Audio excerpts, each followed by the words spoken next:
दोस्तों, आज की ये कहानी सिर्फ मनोरंजन के उद्देश्य से बनाई गई है। इसमें दिखाए गए सभी पात्र और घटनाएं काल्पनिक हैं और किसी को कोई नुकसान पहुंचाना इसका उद्देश्य नहीं है। कहानी में दिखाए जाने वाले रोमांटिक और भावनात्मक दृश्य केवल भावनाओं को समझाने के लिए है।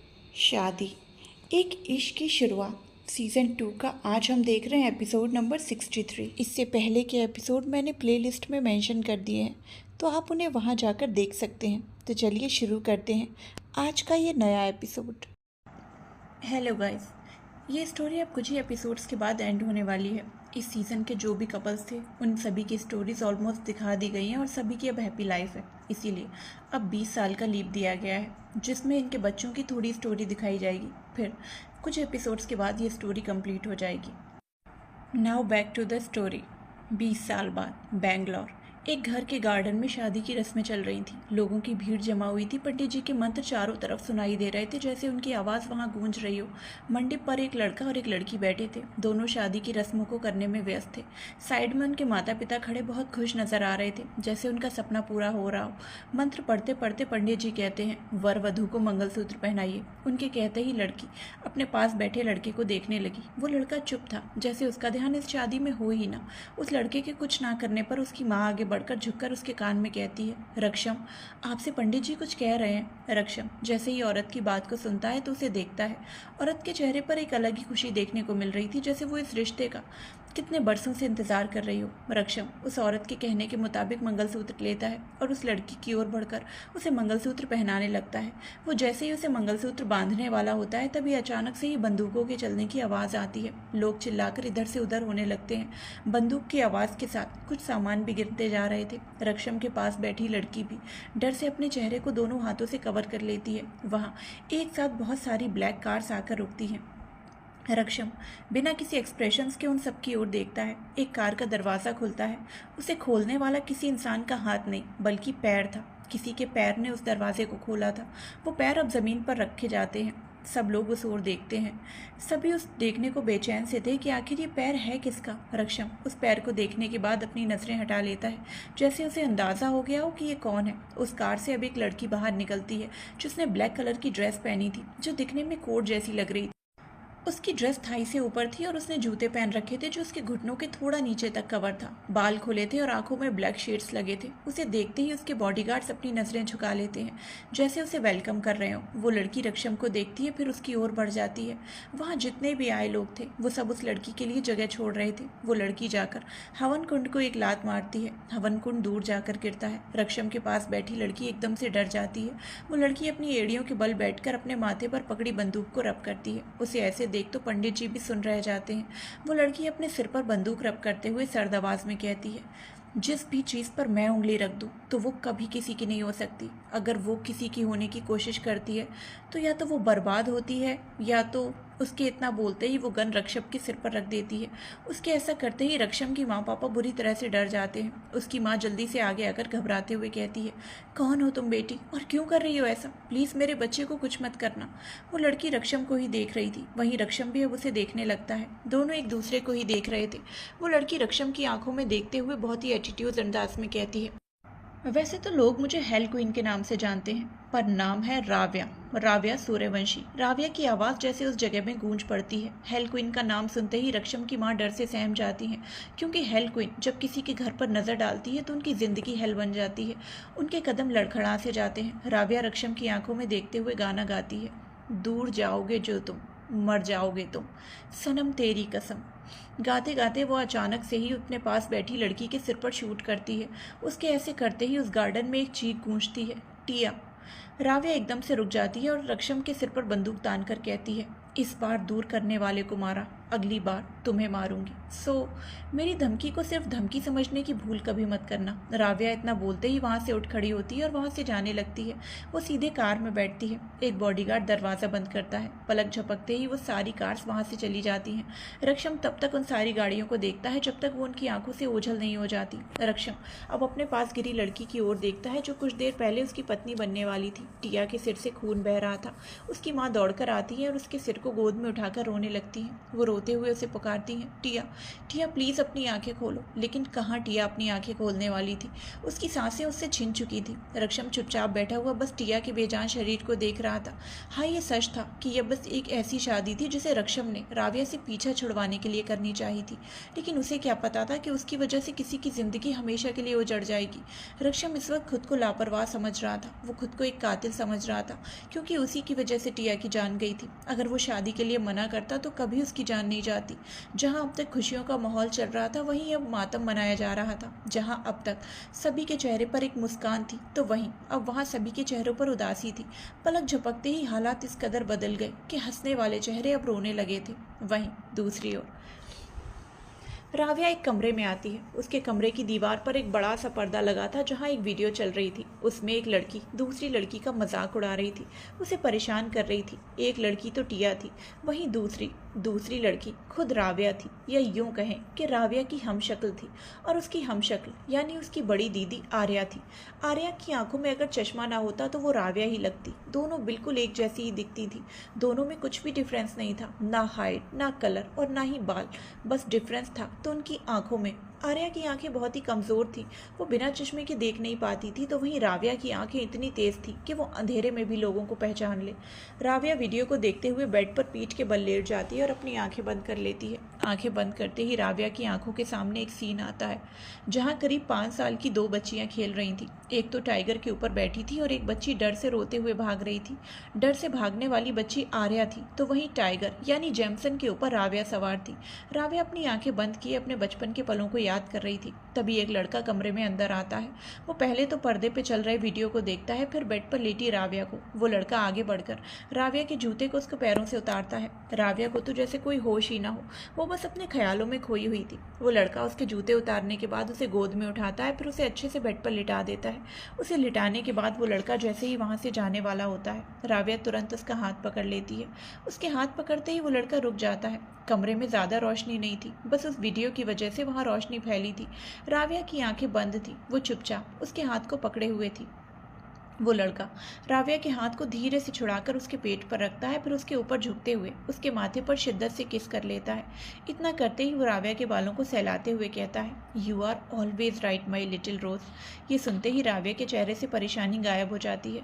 उसके चेहरे पर पहले अनगिनत परेशानी दिख रही थी, जो अब पूरी तरह से गायब हो चुकी थी। वो लड़का उसके गाल पर हाथ रखकर कहता है, गुड नाइट लिटिल रोज। राव्या उसके हाथ को पकड़कर उसके हाथ को किस कर लेती है। वो अपना प्यार बोलकर तो नहीं, लेकिन जताकर ज़रूर दिखाती थी। वो लड़का जो उसके पास खड़ा था, उसके चेहरे पर कोई एक्सप्रेशंस नहीं थे। उसके एक्सप्रेशंस अंधेरे में भी समझ आ रहे थे। पटना। आर्या बेड पर सोई हुई थी। वो सपने में खोई थी। खोते हुए वो अचानक से ही उठकर ज़ोर ज़ोर से हाँफने लगती है और चिल्ला चिल्ला कर बुलाती है, पापा पापा। वो बहुत ही ज़्यादा ज़ोर से चिल्ला रही थी। वो बहुत ज़्यादा डरी हुई थी। जल्दी से वहाँ रुद्र आता है। वो जाकर सीधे बेड पर चला जाता है। वो वहाँ बैठते ही आर्या को आवाज़ देता है। आर्या रुद्र की आवाज़ को सुनते ही उससे लिपट जाती है। वो बिल्कुल कांप रही थी। रुद्र उसे रिलैक्स करते हुए उसे सहलाता है। आर्या हर वक्त ही बुरी सपनों में खोई रहती थी और इन बुरे सपनों का कोई इलाज नहीं था। रुद्र बहुत ही प्यार से उसके बालों को सहलाते हुए उसके माथे पर किस करता है। आर्या डरी हुई आवाज़ में रोते हुए कहती है, पापा please help me, I am very scared. Rudra Arya को अपने सीने से लगाए कहता है, आई एम हेयर आर्या, मेरे होते हुए तुम्हें कुछ नहीं होगा, शांत शांत। इतना बोलकर रुद्र आर्या को शांत करने लगता है। आर्या धीरे धीरे रिलैक्स होती है। अब रुद्र की भी उम्र हो चुकी थी। वो अब चश्मा पहनने लगा था। वो इस वक्त अंकल की तरह दिख रहा था। दिखे भी क्यों ना, उसके बच्चे 20 साल से ज़्यादा उम्र के हो चुके थे। आर्या अब रुद्र की बाहों में सिमटी हुई सो चुकी थी। उसे अपने पापा की बाहों में अच्छी नींद आ जाती थी। रुद्र आर्या को थपकी देते देते अब राव्या को याद करने लगता है। वो राव्या जिसे डर का मतलब ही पता नहीं था। उसे कोई भी चीज़ नहीं डरा सकती थी। अगली सुबह राव्या गहरी नींद में सोई थी। सूरज की रोशनी पर्दे की वजह से अंदर नहीं आ पा रही थी। वो कमरा ऐसा लग ही नहीं रहा था कि ये कोई लड़की का कमरा हो। वहाँ लड़कियों के सामान जैसा कुछ भी नहीं था। एक तरफ बंदूकों की दुकान थी तो वहीं दूसरी ओर शराब की अनगिनत बॉटल्स। वो कमरा हथियारों से बस भरा हुआ था और बेड के ऊपर दीवार पर उसके पूरे परिवार की फोटो थी, जहाँ रुद्र था, आर्या थी, रुद्रव था और वो खुद थी। कमरे का दरवाज़ा खुलता है और उसमें से एक हैंडसम सा लड़का अंदर आता है, जिसने इस वक्त एक ब्लैक कलर की टुकायो मैन वेस्ट पहनी थी, जिसमें उसके मसल्स पूरी तरह से दिख रहे थे। उसकी आईब्रोज के साइड में हल्का कट था और वो उसकी पलकें काफ़ी अच्छी थी। आई कलर ब्लू, जिसमें उसकी आंखें बहुत ही अच्छी लग रही थी, लेकिन ऑरा बहुत ही ज़्यादा खतरनाक लग रहा था। उसका चेहरा बहुत ही ज़्यादा सीरियस था। उसकी सीरियसनेस की वजह से ही उसकी चार्मिंग और भी ज़्यादा बढ़ रही थी। कोई शक नहीं कि ये कल रात वाला ही लड़का था। वो जाकर पहले तो गौर से राबिया को देखता है, फिर झुककर उसके माथे पर किस करता है और धीरे से कहता है, गुड मॉर्निंग लिटिल रोज। राबिया उसकी आवाज़ सुनकर जैसे अपने होश में आ जाती है। उस लड़के के बाल से इस वक्त पानी टपक रहा था, जो सीधे राबिया के चेहरे पर गिर रहा था। वो लड़का राबिया को गोद में उठाता है। राबिया होश में तो थी, लेकिन उसकी आंखें इस वक्त खुली नहीं थी। वो लड़का जाकर राबिया को आराम से बाथटब में लिटाता है और पानी चालू कर देता है। राबिया धीरे धीरे अपनी आंखें खोलती है। उसकी नज़र अपने सामने खड़े हैंडसम से लड़के पर जाती है, जिसे देखते ही राबिया के चेहरे पर सुकून नजर आता है। राबिया नींद भरी आवाज़ में कहती है, why are you treating me like a little child. वो लड़का राबिया के ऊपर झुककर उसकी आंखों में देखकर कहता है, because you are little child little rose. इतना बोलकर वो उसके गाल पर पिंच करता है। राबिया झटके से उसके हाथ को पकड़कर कहती है, brother you know I don't like this. इतना बोलकर वो सामने वाले को घूरने लगती है। उसके सामने इस वक्त जो खड़ा है वो राबिया से बहुत प्यार करता है। उसके लिए राबिया जैसे सब कुछ है। उसका भाई, उसका सबसे बड़ा भाई रंध्र सूर्यवंशी। आविया के सामने इस वक्त रंध्र खड़ा था, जो कितना अच्छा राबिया के साथ था वो किसी के साथ नहीं था। रंध्र राबिया को कुछ पल देखता है, फिर जोर से उसके गाल को खींचकर पीछे हो जाता है। राबिया उसे बहुत बुरी तरह से घूरती है। रंध्र वहां से जाते हुए कहता है, फास्ट लिटिल रोज। राबिया उसे घूरते रह जाती है। कुछ देर बाद राबिया एक वाइट बाथरोब पहने बाहर आती है। उसके बाल गीले थे, जिससे पानी टप टप करते हुए ज़मीन पर गिर रहा था। राबिया का फ़ोन बजता है। राबिया बिना देखे कहती है, हे सीरी पिक अप द कॉल। उसके बोलते ही कॉल रिसीव होती है। कॉल रिसीव होते ही उधर से कोई आवाज़ नहीं आती, बिल्कुल सन्नाटा सा छा जाता है। राबिया अपने बालों को हाथों से झाड़ रही थी। वो बहुत देर तक आवाज़ नहीं आती तो राबिया कहती है, डैड आप गूंगे नहीं हैं राइट। राबिया का सेंस पावर इतना अच्छा था कि वो रुद्र को तुरंत पहचान लेती थी। रुद्र उधर से कहता है, राइट मैं गूंगा नहीं हूँ, बट मैंने तुम्हें वीडियो कॉल किया है और मुझे इस वक्त पंखा दिख रहा है, तो क्या मैं पंखे से बात करूँ। राबिया जैसे ही ये सुनती है तो उसके हाथ एकदम से रुक जाते हैं। राबिया बेड के पास जाती है और फ़ोन में झांकती है। रुद्र जैसे ही राबिया को देखता है तो उसे एक सुकून सा मिलता है। राबिया उसी तरह से झांकते हुए कहती है, ओके अब दिख रही हूँ। रुद्र बहुत ही धीरे से कहता है। राबिया रुद्र की आंखों में देखती है। रुद्र की आंखों में एक इमोशन था जो छिपा हुआ था, लेकिन राबिया उसे देख पा रही थी। रुद्र बहुत देर तक चुप रहने के बाद कहता है, हाउ आर यू। उसके इतने सवाल करते ही आर्या आ जाती है और रुद्र की गोद में बैठ जाती है। रुद्र के सवाल का जवाब राबिया दे पाती उससे पहले ही आर्या कहती है, you are very bad sister, I hate you, I just hate you. इतना बोलकर वो मुंह फेर लेती है। राबिया अपनी भोली दीदी को देखकर कहती है, ओके मैं भी कोई प्यार नहीं करती, मेरी तरफ से भी लाख गुना हेट यू। आर्या तुरंत राबिया की ओर देखती है, जल्दी से कहती है, मेरी तरफ से करोड़ गुना। राबिया भी उधर से कहती है, मेरी तरफ से अरब गुना। इधर से आर्या तुरंत कहती है, मेरी तरफ से खरब गुना। रुद्र इन दोनों को यूं लड़ते देखकर कहता है, स्टॉप इट। इतना ज़्यादा जोर से नहीं कहा था, बल्कि बहुत नॉर्मल वॉइस में कहा था। आर्या तुरंत रुद्र को देखती है और कहती है, पापा मुझे कॉलेज के लिए लेट हो रहा है, आप मेरे बालों में तेल लगा दीजिए। रुद्र उसे बैठने का इशारा करता है। आर्या जल्दी से एक छोटा सा टेबल लेकर रुद्र के आगे बैठ जाती है। आर्या ने अब तक फ़ोन पकड़ा हुआ था जिसमें राबिया दिख रही थी। रुद्र अपने हाथों में तेल लेता है और आर्या के बालों में लगाने लगता है। राबिया कहती है, मम्मा कहाँ हैं? मम्मा वाले काम डैडा क्यों कर रहे हैं? आर्या जल्दी से अपने मुंह पर उंगली रखकर राबिया को चुप रहने को कहती है। राबिया आंखों से इशारा करती है। आर्या अब आव्या की ओर स्क्रीन घुमा देती है। आव्या कबर्ड के सामने खड़ी होकर कुछ कर रही थी और खुद में ही बड़बड़ा रही थी। आव्या को देखते ही राबिया के होठों पर सुकून भरी मुस्कुराहट आ जाती है। राबिया कहती है, गुस्सा है क्या? आर्या जल्दी से अपनी ओर फ़ोन करके हाँ में सिर हिलाती है। आर्या मुस्कुराते हुए कहती है, कल मम्मा ने पापा से कहा था कि आते वक्त पानी पूरी ले आएं, तो पापा भूल गए और मम्मा का मुंह फूल गया, बस इसीलिए वो बड़बड़ा रही हैं। इतना बोलकर आर्या खिलखिलाकर हंसने लगती है। आर्या को इतना खिलखिलाकर हंसता देखकर राबिया और रुद्र को दिल से बहुत सुकून मिलता है। आर्या ज़्यादातर राबिया के साथ बात करते हुए बहुत खिलखिला उठती थी। रुद्र आर्या के बालों में तेल लगाकर अच्छे से कंघी करता है। जब आर्या के बाल बन जाते हैं तो वो जल्दी जल्दी से रुद्र को साइड से हक करके गाल पर किस करती है और फिर उसे बाय कहती है। वो फ़ोन पर आव्या को भी बाय कहती है, फिर दौड़कर आव्या के पास जाती है।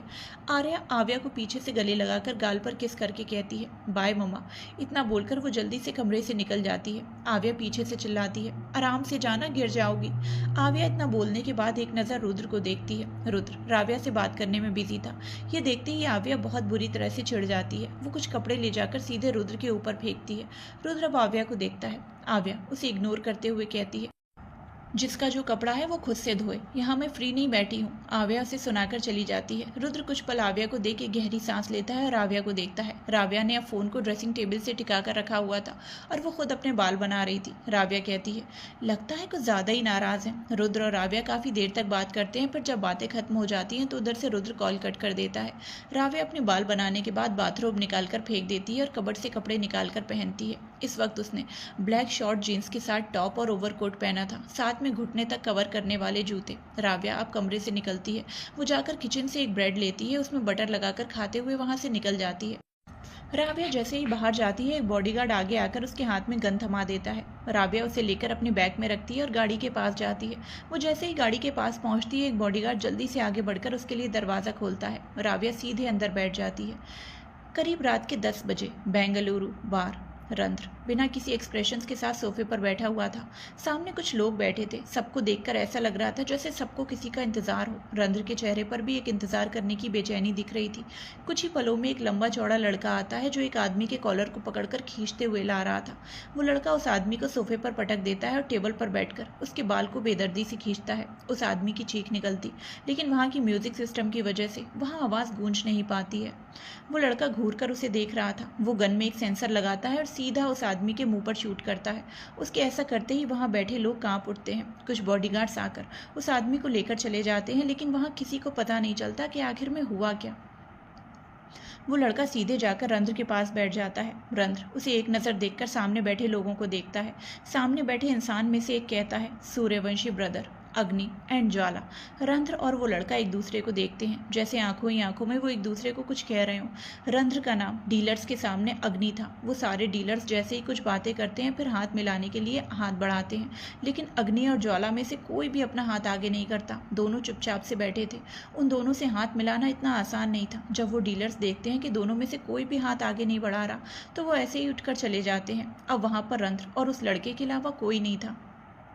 वो लड़का सोफे पर लीन होकर कहता है, ज्वाला को देखेंगे तो ये जलकर राख हो जाएंगे। ज्वाला से मिलना इतना भी आसान नहीं। रंध्र चुपचाप सिगरेट के कश ले रहा था। कुछ पल बाद वो कहता है, यहाँ बहुत लोग हैं, खुद की पोल खोलने की ज़रूरत नहीं है सोहांश। अगर रुद्रव को पता चला तो तुम्हारी खैर नहीं। सोहांश रंध्र को देखता है, फिर कहता है, ये रुद्रव भी ना है तो हम दोनों से छोटा, लेकिन इसके काम हम दोनों के ऊपर ही चढ़ जाता है। रंध्र अब भी सीरियस था। रुद्रव दोनों से छोटा तो था, लेकिन उसी के नाम पर ज़्यादा लोग डरा करते थे। जहाँ रंध्र और सोहांश सोफे पर बहुत एटीट्यूड से बैठे हुए थे, तो वहीं 5 लड़कियों का झुंड एक साइड में बैठा हुआ था। पांचों ही गजब की खूबसूरत लग रही थी। एक लड़की रंध्र और सोहांश को देखते हुए कहती है, अरे सुनो, तुम्हें पता है वो जो सामने बैठे हैं वो सूर्यवंशी ब्रदर्स हैं। मैंने सुना है अगर गलती से भी उन्हें कोई छू ले तो अगले दिन उसकी लाश रोड के बीचों बीच मिलती है। पुलिस को पता तो है कि आखिर किसने मारा, लेकिन फिर भी आज तक उन्हें पकड़ने की हिम्मत नहीं हुई। जब वो लड़की ये कहती है तो सभी लोग रंध्र और सोहांश को देखते हैं। वो लड़की जल्दी से कहती है, अरे अरे ऐसे मत देखो, अगर उन्हें ज़रा भी शक हुआ कि हम उन्हें देख रहे हैं तो वो हमें नहीं छोड़ेंगे। उसकी बात सुनकर सब उनसे नज़रें हटा लेते हैं और चुपके चुपके देखने लगते हैं। वो सब रंध्र और सोहांश के बारे में डिस्कस ही कर रहे थे, तभी उन्हें एक लड़की की प्यारी सी आवाज़ सुनाई देती है। किसकी बात कर रहे हो तुम लोग? सभी लड़की एक साथ उस ओर देखते हैं। सामने एक स्लिम लड़की खड़ी थी जिसने गोल्डन कलर की लॉन्ग गाउन पहनी थी जो उसके शरीर से सटी हुई थी। वो बहुत ही ज़्यादा अट्रैक्टिव दिख रही थी। उसे देखते ही सब एक साथ कहते हैं, अवन्या तुम आ गई। सामने अवन्या खड़ी थी। वो जल्दी से आगे बढ़कर मुस्कुराते हुए कहती है, और नहीं तो क्या, मैंने कहा था ना कि मैं निडर हूँ, कुछ भी कर सकती हूँ। अवन्या चेयर पर बैठकर सबको ज्वाइन करती है। कुछ देर बाद एक लड़की जल्दी से कहती है, अवन्या तुम कहती हो ना कि तुम निडर हो, तो आज साबित करके ही दिखा दो। उसकी बात सुनकर अवन्या जल्दी से कहती है, साबित तो कर दिया रात के 10 बजे यहाँ आकर। वो लड़की जल्दी से नामे से रिलाती है। वो कहती है, नहीं नहीं ऐसे नहीं चलेगा, अगर तुम्हें निडर प्रूफ करना है तो अभी करके दिखाना पड़ेगा। अवन्या पहले तो उसे घूर कर देखती है, फिर कहती है, अच्छा बोलो क्या करना पड़ेगा। वो लड़की जल्दी से कहती है, तुम्हें वो 2 लड़के दिख रहे हैं ना, उनमें से किसी एक की गोद में बैठकर अपने हाथों से ड्रिंक पिलाना होगा और किस भी करना होगा। अवन्या पहले तो रंध्र और सुहांश को देखती है। वो जब दोनों को देखती है तो मन ही मन उसे हंसी आ जाती है। एक तो उसका भाई था जिसे वो अपने हाथों से ड्रिंक पिला सकती थी, और दूसरे को देखकर अवन्या को थोड़ा गुस्सा आता है। वो उससे नजरें फेर लेती है। अवन्या सबको देखकर कहती है, आर यू श्योर उनमें से किसी एक के साथ ऐसा करना है? देखो तुम लोग कुछ और भी करा सकते हो। वो लड़की जल्दी से ना में सिर हिलाती है। वहीं बाकी सब डर रहे थे ये सोचकर कि कहीं वो दोनों अवन्या के साथ कुछ कर ना दे। वैसे भी दोनों बहुत खतरनाक दिख रहे थे। वो लड़की कहती है, कोई चेंज नहीं करना, जो शर्त है उसे पूरा करो, तब हम मानेंगे कि तुम निडर हो। अवन्या आराम से उठकर कहती है, ओके। सब उसके कॉन्फिडेंस को देखकर हैरान थे। अवन्या अब रंध्र की ओर बढ़ने लगती है। वहाँ अवन्या के कदम बढ़ रहे थे, वहीं इधर सबकी धड़कनें बढ़ रही थी। बस वो एक अकेली लड़की थी जो मुस्कुरा रही थी, जैसे उसने अवन्या का काम तमाम कर दिया हो। अवन्या रंध्र के पास पहुंची ही थी कि अचानक ही वो एक वेट्रेस से टकरा जाती है। अचानक ऐसे होने से अवन्या का पैर फिसलता है और वो रंध्र की जगह सीधे सुहांश के ऊपर गिर जाती है और उसके होंठ सुहांश के होंठों से मिल जाते हैं। जहां सभी लड़कियां ये देखकर हैरान थीं, तो वहीं एक लड़की ऐसे मुस्कुरा रही थी जैसे उसका प्लान सक्सेसफुल हो गया हो। सिर्फ अवन्या ही नहीं, धक्का लगने की वजह से वेट्रेस भी सीधे रंध्र की गोद में गिर जाती है। हालांकि उनके बीच किस जैसा कोई सीन नहीं हुआ था। जहाँ सुहांश घूर कर अवन्या को देख रहा था, तो वहीं रंध्र का फेस एकदम से डार्क हो जाता है। उसके गुस्से से नसें उखड़ने लगती हैं। वेट्रेस जल्दी से रंध्र के ऊपर से उठते हुए घबराकर कहती है, I am sorry sir, I am really sorry. Waitress डर की वजह से कांप उठी थी। उसने रंध्र के ऊपर ड्रिंक भी गिरा दी थी, जिसकी वजह से रंध्र के गुस्से का पारा और ज्यादा हाई हो चुका था। वो अपनी गर्दन घुमाकर उस वेट्रेस को गुस्से से देखता है। उसकी गर्दन घुमाने से वेट्रेस डर से पीछे हो जाती है। उसने अपने हाथ जोड़ रखे थे। रंध्र अपनी मुट्ठी को जोर से कस लेता है। उसे गंदगी बिल्कुल भी पसंद नहीं थी। उसे गंदगी देखकर बहुत ज्यादा गुस्सा आ जाता है। रंध्र तुरंत अपनी जगह से उठता है और अपने बॉडीगार्ड से उस लड़की को लेकर आने का इशारा करता है। बॉडीगार्ड उस लड़की को खींचते हुए लेकर जाते हैं। वो लड़की बहुत ही ज़्यादा गिड़गिड़ा रही थी। वो अवन्या की दोस्त उस लड़की की हालत देखते हैं तो सब अवन्या के लिए डर जाते हैं। सभी को यही चिंता थी कि अब अवन्या के साथ क्या होगा। उसने तो सीधे उसे किस ही कर दिया है। जहाँ उसकी सारी दोस्त परेशान थी, तो वहीं एक लड़की मनी मन मुस्कुरा रही थी। अवन्या अब भी हैरान होकर बस पलके झपकाते हुए सुहांश को देख रही थी। अवन्या को जैसे ही होश आता है कि उसके और सुहांश के बीच किस हुआ, तो वो एकदम से ही उसे धक्का दे देती है। अवन्या पीछे हटकर खड़ी होती है, फिर कुछ सोचकर जल्दी से वॉशरूम की ओर बढ़ जाती है। अवन्या वॉश बेसिन के सामने जाकर अपने मुंह को धोने लगती है। वो मुंह में पानी लेकर अंदर तक कुल्ला कर रही थी, जो उसे जैसे जैसे सुहांश और उसका लिप्स सटता हुआ नजर आ रहा था। वो अपने लिप्स को और जोर जोर से घिसते हुए साफ करने लगती है। सुहांश उसके पीछे ही खड़ा था। वो उसे ऐसे करते हुए देख रहा था। अवन्या अब खड़ी होती है। उसे आईने में पीछे खड़ा सुहांश दिखता है, जिसे देखते ही अवन्या उसे इग्नोर करके वहां से जाने लगती है। वो सुहांश के बगल से ही गुजर रही थी कि तभी अचानक से ही सुहांश उसके हाथ को पकड़ लेता है। अवन्या के कदम एकाएक रुक जाते हैं। सुहांश बहुत ही सीरियस आवाज में कहता है, तुम यहाँ क्या कर रही हो? अवन्या तुरंत उससे अपना हाथ छुड़ाती है और उसे देखकर कहती है, मेरी मर्जी, मैं जो भी करूं। इतना बोलकर वो फिर से जाने लगती है। सुहांश कुछ कदम पीछे होते हुए उसे कवर करता है और अचानक से ही उसे अपने कंधे पर उठाता है। उसके ऐसा करते ही अवन्या उसकी पीठ पर मारते हुए चिल्लाती है, छोड़ो छोड़ो मुझे। सुहांश अवन्या को उसी तरह से उठाकर वहां से निकल जाता है। जब बाहर के लोग इस तरह से देखते हैं तो उनके मन में बस यही चलता है कि अब अवन्या के साथ क्या होगा। अवन्या के सारे फ्रेंड्स इतने ज़्यादा डरपोक थे कि कोई भी अवन्या को बचाने की मकसद से नहीं जाता। सब बर्फ की तरह उसी जगह पर जमे रह जाते हैं। सुहांश अवन्या को ले जाकर अपनी जीप में बिठाता है और रूमाल निकालकर उसके हाथ को जीप से बांध देता है। अवन्या अब भी पूरी कोशिश कर रही थी कि वो खुद को छुड़ाए। अवन्या चिल्ला रही थी, मैंने कहा छोड़ो। अवन्या इतना जोर से चिल्ला रही थी कि आसपास के सभी लोग उसे देख रहे थे। सुहांश जीप स्टार्ट करता है और तुरंत वहां से निकल जाता है। अवन्या के दोस्त उसे देखने के लिए बाहर आ चुके थे। उनमें से एक लड़की कहती है, दीपा ये तुमने क्या किया? अगर उसने अवन्या को कुछ कर दिया तो हम आंटी को क्या जवाब देंगे? दीपा बिना किसी फिक्र के कहती है, वैसे भी उसके घर में पता नहीं है कि अवन्या यहाँ आई है, तो उसे कुछ हो भी गया तो हम पर कभी शक नहीं आएगा। दीपा की बात सुनकर सभी दोस्त उसे घूर कर देखते हैं। दीपा का मतलब साफ था कि अवन्या मरे या जिए वो लोग तो बच जाएंगे। एक लड़की कहती है, मैं आंटी को कॉल करके बता देती हूँ। वो जैसे ही अपना फ़ोन निकालती है, दीपा उसके फ़ोन को छीन कर कहती है, तुम पागल हो गई हो, फंसना है क्या? अगर उसे कुछ हुआ तो सारा इल्ज़ाम हमारे ऊपर आएगा और हम जेल चले जाएंगे। एक की वजह से तुम इतने लोगों की ज़िंदगी बर्बाद करना चाहती हो। दीपा पूरी तरह से सबको अपनी बातों के जाल में फंसाती है। उसकी बात सुनकर कोई भी किसी को कॉल नहीं करता। वहीं अंदर वेट्रेस वॉशरूम में थी। उसने जो कपड़े रंध्र के गंदे किए थे वो सारे साफ कर रही थी। उसे बहुत ही ज़्यादा अजीब लग रहा था क्योंकि उसने कभी लड़कों के कपड़े साफ नहीं किए। ऊपर से सिर्फ ऊपर के ही नहीं, रंध्र के सारे कपड़े वो साफ कर रही थी, चाहे वो शर्ट पैंट हो या अंडरवियर। वेट्रेस को बिल्कुल भी अच्छा नहीं लग रहा था, लेकिन उसे धोना पड़ रहा था। उसकी साफ तरह से इंसल्ट की जा रही थी।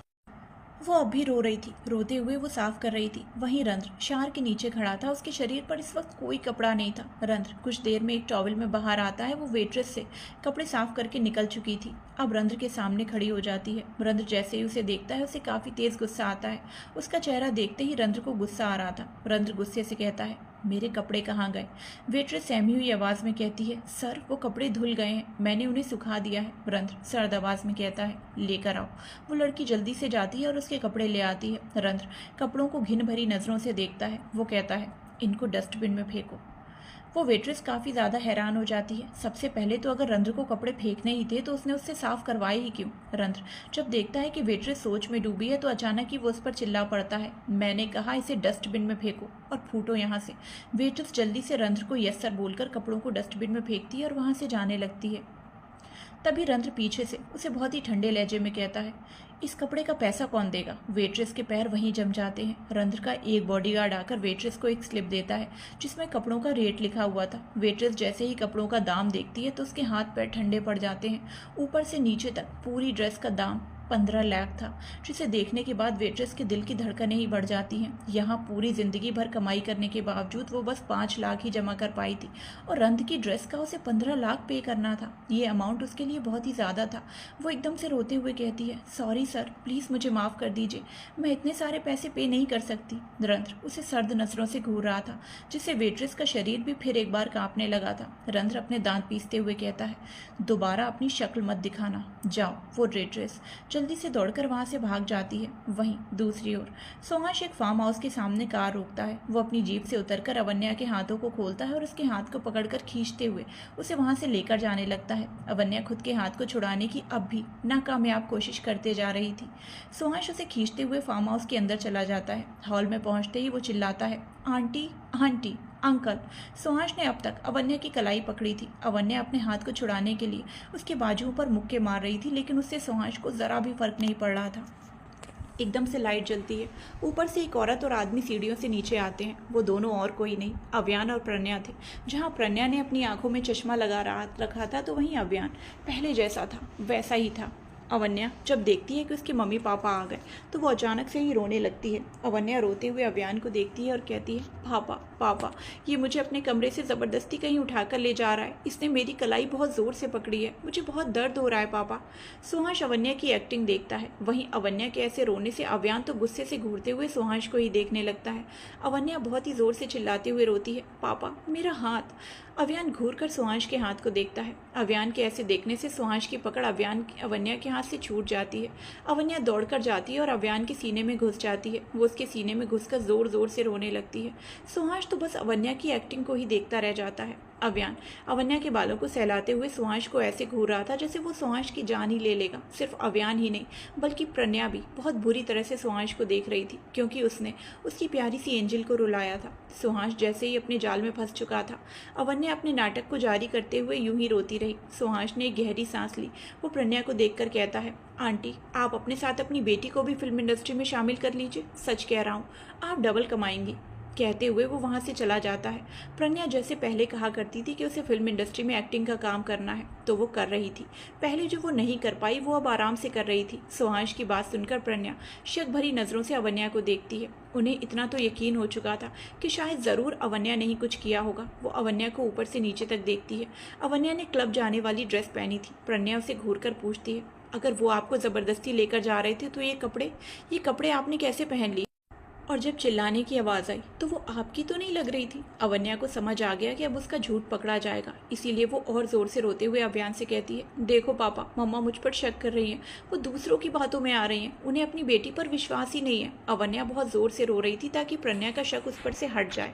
अव्यान प्रज्ञा को घूर कर देखता है। वो उससे कहता है, क्या तुम्हें अपनी बेटी पर ज़रा भी विश्वास नहीं है? तुम्हें विश्वास नहीं है लेकिन मुझे है। मुझे पता है कि मेरी एंजल कभी कोई गलत काम नहीं कर सकती, कभी झूठ नहीं कह सकती। जब अव्यान ने अवन्या पर अंधा विश्वास किया तो अवन्या भी अपने पापा को देखती रह गई। अव्यान अवन्या को कभी नहीं डांटता था।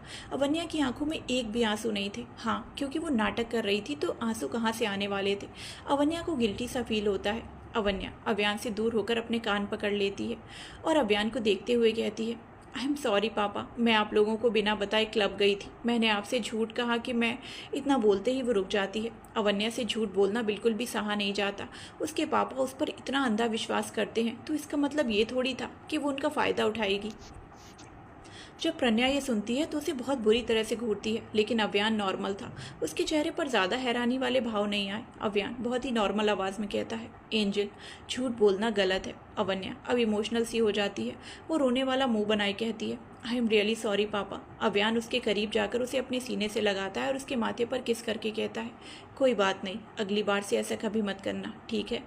अवन्या जल्दी से हाँ में सिर हिलाती है। अव्यान उसे जल्दी से छोड़कर कहता है, जाओ, जाकर सो जाओ। अवन्या अव्यान के गाल पर किस करके गुड नाइट कहती है और जल्दी से दौड़ते हुए अपने कमरे की ओर बढ़ जाती है। उसके जाते ही प्रज्ञा एक नज़र उसके कमरे की ओर देखती है और अव्यान से कहती है, ये क्या, आपने उसे डांटा क्यों नहीं? अव्यान एक गहरी सांस लिए कहता है, अगर मैं उसे आज डांटता तो वो आगे भी डर से झूठ बोलती। अब उसे एहसास हो गया कि हम उस पर कितना अंधा विश्वास करते हैं, इसीलिए तो उसने खुद सच बता दिया। इसका मतलब हमारी एंजल गलत रास्ते की ओर बढ़ते बढ़ते रुक गई। पेरेंट्स की सबसे बड़ी गलती यही होती है कि वो अपने बच्चों पर चिल्लाते हैं, जो कि नहीं करना चाहिए। जो मैटर प्यार से सॉल्व हो सकता है उसमें मार की कोई ज़रूरत नहीं है। प्रज्ञा तो अपने पतिदेव पर जैसे फिदा सी हो गई।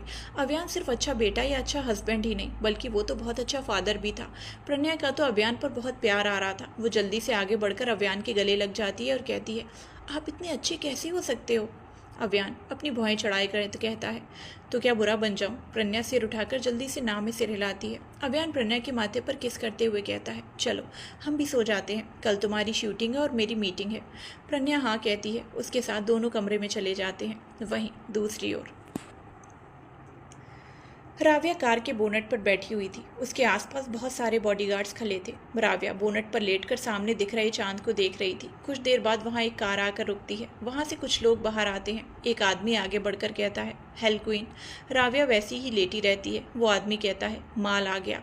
राव्या ये सुनते ही उठकर बैठ जाती है। वो उस इंसान को देखती है। पीछे खड़ा एक आदमी एक बॉक्स लेकर आता है और खोलकर राव्या के सामने कर देता है। उस बक्से में एक बंदूक और गोली थी। राव्या बंदूक को उठाती है। सामने खड़ा आदमी कहता है, ये 10 मील की दूरी तक जा सकती है और ख़ास बात यह है कि आप अंधेरे में भी किसी को भी आसानी से मार सकते हैं। जब आप इससे मारते हैं तो इसमें एक ऐसी लाइट होती है जिससे आप जितना चाहें दूर इंसान को देख सकते हैं। राव्या गौर से उस बंदूक को देखती है, फिर उसे छूते हुए कहती है, मुझे इसे टेस्ट करना है। मैं ऐसे कैसे भरोसा कर लूँ? वो आदमी जल्दी से कहता है, यस हेल क्वीन, आप टेस्ट कर सकती हैं।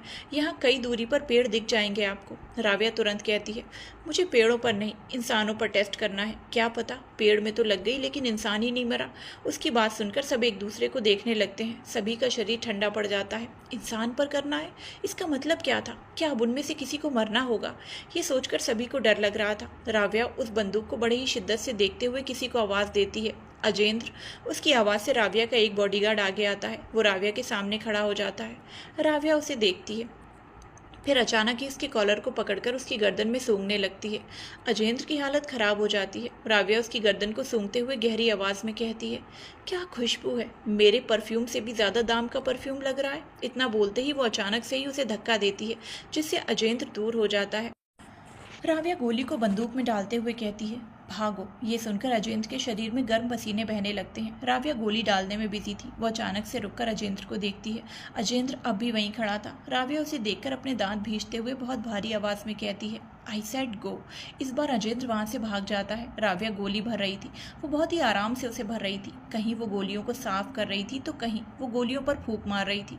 करीब 1 घंटा बीत जाता है। राव्या गन को लोड करती है और उस पर फोकस करते हुए अजेंद्र को देखती है। अजेंद्र राव्या से बचने के लिए बस भागता ही जा रहा था। राव्या इस वक्त जिस जगह पर थी वहाँ एकदम सीधी रोड थी। साइड में भी कोई जाने के बारे में नहीं सोच सकता। राव्या को अजेंद्र के इतने दूर होने पर भी वो दिखाई दे रहा था। वो अचानक से ही शूट करती है। अजेंद्र धड़ाम से वहीं गिर जाता है। नो डाउट कि उसके अंदर अब छोटी सी जान भी नहीं बची थी। राव्या सर्द आवाज में कहती है, मेरा नमक खाकर मुझसे ही गद्दारी। इतना कहते ही वो गन को उसी बॉक्स में रखती है, फिर कार के बोनट से उठकर खड़ी हो जाती है। राव्या कुछ इशारा करती है। एक बॉडीगार्ड एक बड़े से बक्से में पैसा लाता है। वो बक्सा देकर वो बंदूक वाला बॉक्स खुद ले लेता है। राव्या अब जाकर कार में बैठती है। उसके बैठने के कुछ मिनटों बाद ही सारी गाड़ियां वहां से निकल जाती हैं। राव्या के जाने के बाद उन आदमियों से एक आदमी गहरी सांस लेकर कहता है, शुक्र है हेल क्वीन को ये पता नहीं चला कि हम डील के बहाने उसे मारने आए थे। वो जैसे ही ये बोलता है धड़ाम से ज़मीन पर गिर जाता है।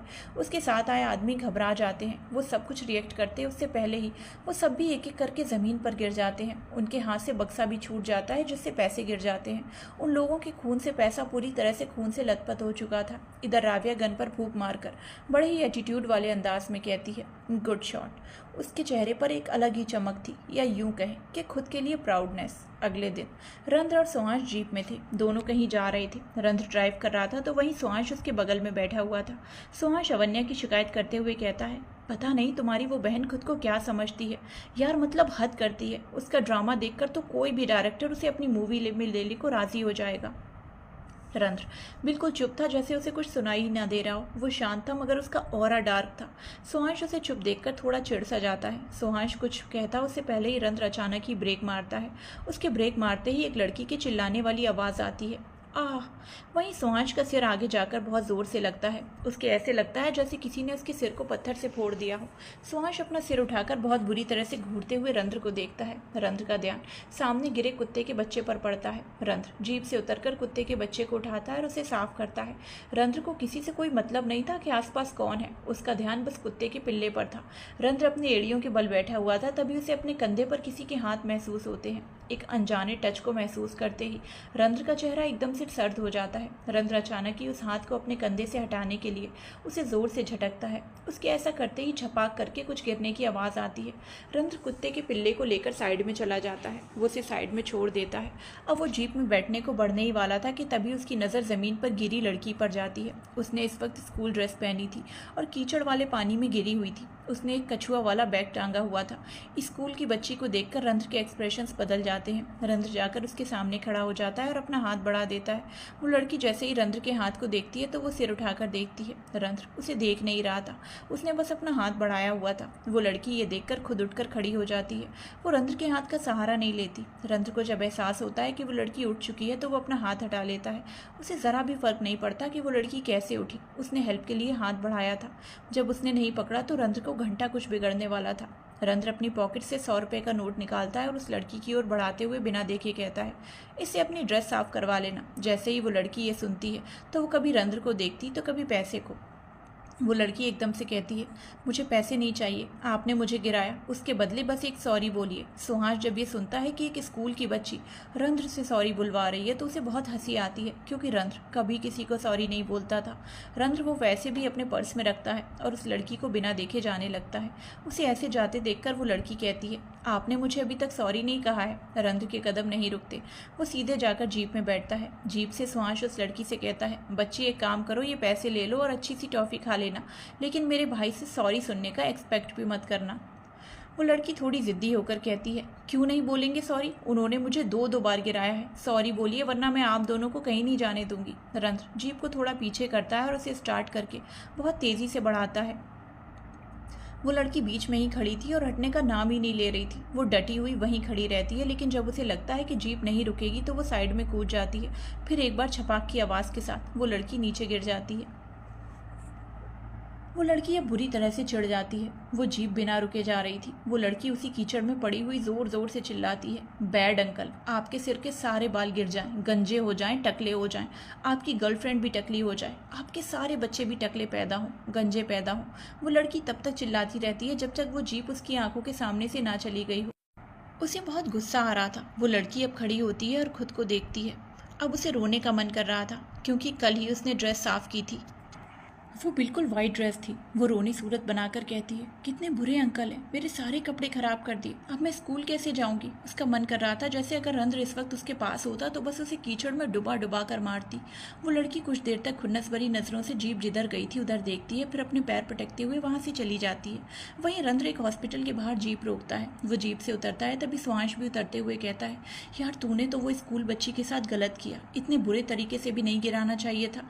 रंध्र एक नज़र स्वांश को घूरता है, फिर वो जल्दी से हॉस्पिटल के अंदर चला जाता है। बिल काउंटर पर वो पैसे जमा करता है और एक वार्ड की ओर बढ़ जाता है। सुहास को समझ नहीं आ रहा था कि आखिर रंध्र यहाँ आया क्यों है। वो तो बस ऐसे ही उसके साथ चला आया था, उसे ज़रा भी पता नहीं था कि वो दोनों कहाँ आने वाले थे और क्यों। रंध्र एक वार्ड में जाकर बेड के नीचे बैठता है और उस बूढ़ी औरत का हाथ थाम लेता है। बूढ़ी औरत को जैसे ही छुअन का एहसास होता है तो वो धीरे से अपनी आंखें खोलती है।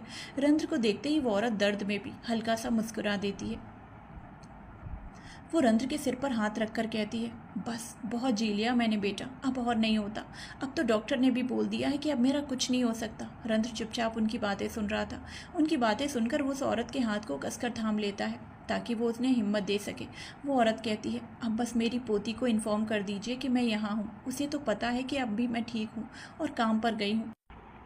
उसके अलावा मेरा कोई नहीं है। उसे जानने का पूरा हक है कि मेरी क्या हालत है। रंध्र धीरे से हाँ में सिर हिलाता है। वो औरत अब रंध्र के गाल पर हाथ रखकर कहती है, आपसे कुछ मांगूँ तो आप बुरा तो नहीं मांगेंगे।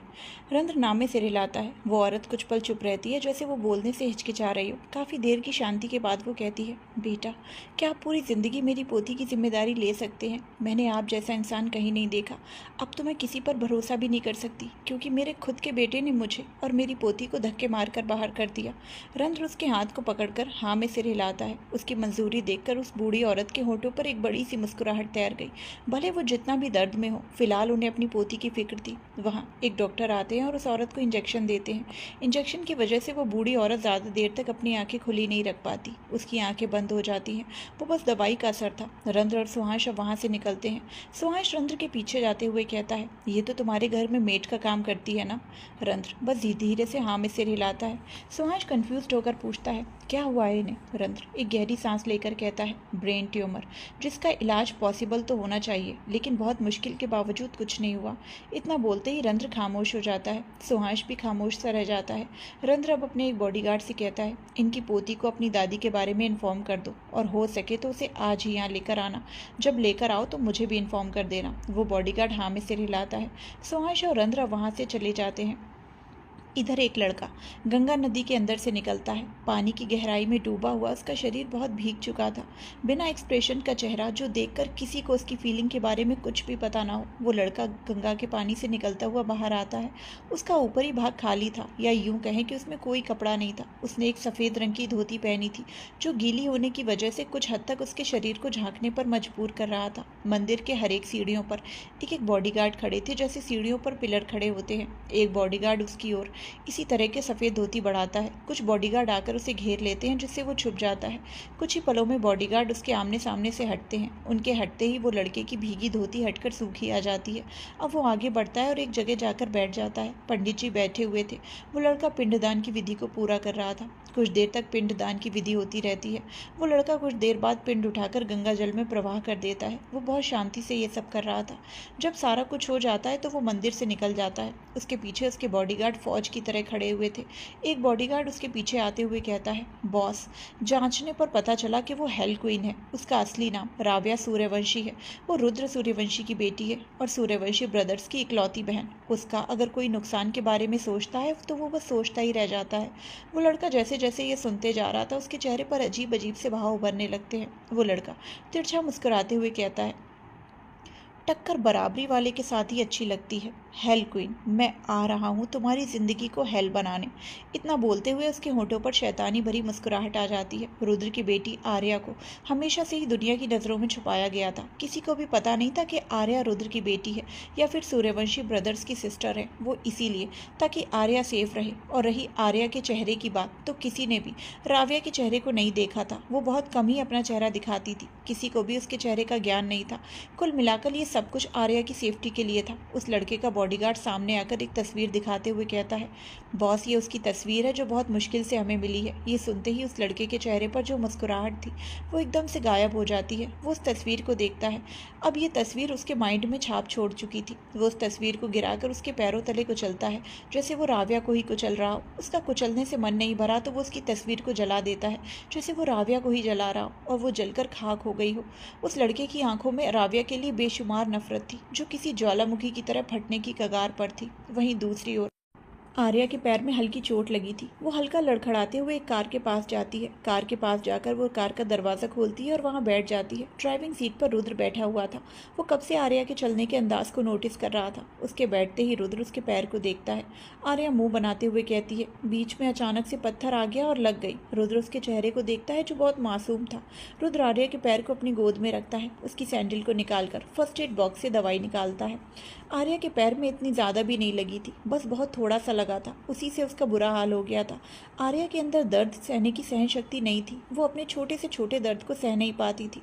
रुद्र आर्या के पैर पर दवाई लगाता है। आर्या दर्द से कहती है, हाँ पापा जल रहा है।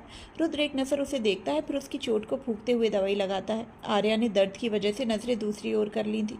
कुछ ही पलों में रुद्र बहुत धीरे से उसके पैर को उतारता है।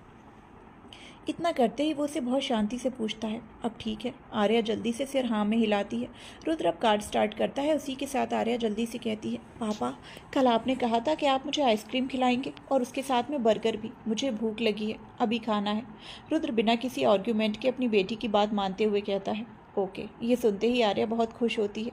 कुछ ही देर में उनकी कार एक रेस्टोरेंट के आगे रुकती है। उनके आने के कुछ देर बाद ही एक लड़का एक पेपर बैग लेकर आता है। रुद्र उसे लेकर आर्या की ओर बढ़ा देता है। आर्या खुशी से जल्दी से उसे ले लेती है। रुद्र उस लड़के को पेमेंट करता है और कार स्टार्ट कर देता है। आर्या उसमें से आइसक्रीम और बर्गर निकालकर खाने लगती है। वो बड़े ही मज़े से खा रही थी। खाते खाते वो रुद्र को बुलाती है, पापा। आर्या रुद्र के मुंह के पास बर्गर रखती है। रुद्र भी बिना किसी हिचकिचाहट के खा लेता है। आर्या फिर से जल्दी से खुद भी खाती है। रुद्र खाते खाते एक जगह पर कार रोकता है। वो एक पानी पूरी की स्टॉल थी। रुद्र स्टॉल की ओर देखकर आदमी को कुछ इशारा करता है और वो पानी पूरी पैक करके उसे देता है। आर्या ये देखकर रुद्र से मुस्कुराते हुए कहती है, ओहो, तो आज मम्मी को मनाया जाएगा। रुद्र पानी पूरी रखते हुए कहता है, मनाना तो पड़ेगा ही, आखिर तुम्हारी मम्मी से जीत कौन सकता है। ऐसे मुंह फूला हुआ है जैसे मैंने कितनी बड़ी गलती कर दी हो। आर्या हंसने लगती है। वो हंसते हुए अब आइसक्रीम के मज़े ले रही थी। कुछ ही देर में उनकी कार रुद्र के विला में जाकर रुकती है। रुद्र बाहर निकलता है। आर्या भी बाहर निकलती है। रुद्र आर्या के पास जाकर उसके सामने पीठ करके खड़ा हो जाता है। आर्या जल्दी से उसकी पीठ पर बैठ जाती है और अपने दोनों हाथों में पानी पूरी को पकड़े रहती है। रुद्र उसे अच्छे से पकड़ता है और उसे घर के अंदर लेकर जाता है। आर्या हॉल में सोफे पर बैठी हुई थी और सुहानी से बात करने में उलझी थी। आर्या जोर से चिल्लाती है, मम्मा ये देखो हमने आपके लिए क्या लाया। आर्या उस ओर देखती है। आर्या के हाथों में पानी पूरी देखकर आर्या ज़्यादा कुछ रिएक्ट नहीं करती। रुद्र आर्या को लेकर आर्या के पास आता है। आर्या उसे पानी पूरी देते हुए कहती है, आपके लिए पानी पूरी पापा लेकर आए हैं। आर्या अपनी जगह से उठते हुए कहती है, अब पानी पूरी खाने की इच्छा मर गई है मेरी। इतना बोलकर वो नाराज़ होकर चली जाती है। रुद्र उसे देखता रह जाता है। आर्या अब रुद्र से कहती है, ये क्या पापा, मम्मा तो बहुत नाराज़ हो गई है। रुद्र कोई जवाब नहीं देता। आर्या अब सुहानी को देखती है और उसे देखते हुए कहती है, बड़ी मम्मा ये आपके लिए। सुहानी मुस्कुराते हुए उसके हाथ से पानी पूरी लेती है और कहती है, थैंक यू मेरी बच्ची। रुद्र अब आर्या को उसके कमरे में छोड़ देता है और किचन में ले जाकर सानी पानी पूरी को प्लेट में निकालता है। फिर वो अपने कमरे की ओर बढ़ जाता है। रुद्र अपने कमरे में जाकर देखता है तो उसे आव्या सोफे पर बैठी दिखती है जो फ़ोन में बिजी थी। रुद्र एक गहरी सांस लेता है और उसकी ओर बढ़ जाता है। रुद्र प्लेट को टेबल पर रखकर आव्या के पास बैठ जाता है। जैसे ही रुद्र उसके पास बैठता है, आव्या वहाँ से उठने लगती है। वो उठकर कहीं जा पाती उससे पहले ही रुद्र उसकी कमर को पकड़कर खींच लेता है। आव्या सीधे रुद्र की गोद में बैठ जाती है। वो जल्दी से छटपटाते हुए खुद को छुड़ाने की कोशिश करती है, मगर रुद्र उसे टाइटली पकड़ लेता है। आव्या उसे छूटते हुए गुस्से से कहती है, छोड़ो मुझे। रुद्र आव्या के दोनों हाथों को उसकी पीठ से लगा देता है और उसके बालों को पीछे करते हुए उसके चेहरे के बेहद करीब झुकता है। आव्या दूर होने की कोशिश करती है मगर वो कर नहीं पाती। रुद्र उसके करीब झुक जाता है जिससे उसकी नाक एक दूसरे से टच होने लगती है। रुद्र आव्या की आंखों में देखते हुए कहता है, बेबी गर्ल, अगर इस तरह से नहीं मानोगी तो मेरे पास दूसरा तरीका भी है मनवाने का। क्या मैं वो आजमाऊं? आव्या उसे घूरते हुए देखती रहती है। रुद्र उसकी नाक को अपनी नाक से रब करते हुए कहता है, दूसरा तरीका अपनाया तो तुम थक जाओगी, इसीलिए यही सही है कि तुम मुझे माफ़ करो और ये खा लो। आव्या गुस्से से कहती है, मुझे नहीं खाना तुम्हारा लाया हुआ कुछ भी। रुद्र बहुत गुस्से से उसके चेहरे को देखकर कहता है, सच में नहीं खाना? आव्या ना में सिर हिलाती है। रुद्र पीछे हटकर एक पानी पूरी उठाता है और उसे पानी में डिप करके अपने मुंह में डाल लेता है। मुंह में जाते ही वो तारीफ करते हुए कहता है, वाह वाह क्या टेस्ट है, मज़ा आ गया। रुद्र फिर से पानी पूरी का दूसरा पीस उठाकर उसे पानी में डिप करता है और उसे मुंह में भर लेता है। आव्या उसे देख रही थी। अब आव्या के भी मुंह में पानी आ रहा था। पानी पूरी तो उसकी जान थी, तो आखिर वो कैसे खुद को कंट्रोल कर सकती थी। रुद्र तीसरा पीस उठाकर मुंह में डालने ही वाला होता है कि आव्या कहती है, ठीक है मैंने तुम्हें माफ़ किया, लेकिन दोबारा अगर ऐसी गलती हुई तो फिर तुम्हारी खैर नहीं। रुद्र ये सुनते ही आव्या का हाथ छोड़ देता है।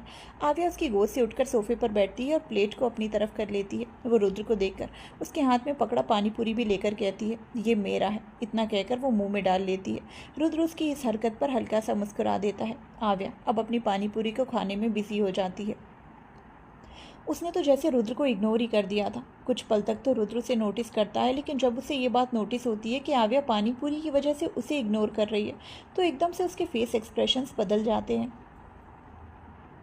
रुद्र काफ़ी सीरियस आवाज़ में कहता है, बेबी गर्ल, क्या तुम चाहती हो कि मैं पानी पूरी को तुम्हारी ज़िंदगी से हमेशा के लिए बैन कर दूं? आव्या अपने मुंह में बड़ा सा पानी पूरी लिए उसे देखती है।